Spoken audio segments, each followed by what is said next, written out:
Assalamualaikum warahmatullahi wabarakatuh. Anggota LUM, Ban Mandum Bak Jajaran Polda Aceh.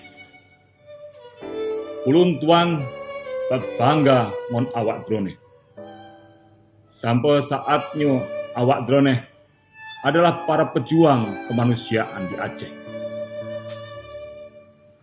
Tak tepu tugas tanyo semakin berat, tantangan gentanyo semakin dalam. Oleh sebabnya, jaga sabe punya kesetiaan, jaga sabe punya kekompakan getanyo, jaga sabe punya kesehatan getanyo.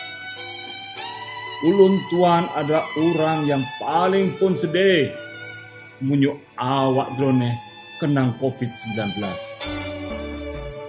Sabe pakai masker, jaga jarak, dan tak ikuti anjuran pemerintah ngon pimpinan getanyo.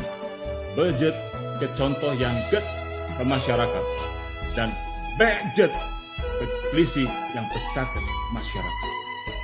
Ulun tuan Irjen Pol Dr. Andes Wahyu Widodo, Kapolda Aceh, selaku pimpinan drone akan sabe nasajan awak drone.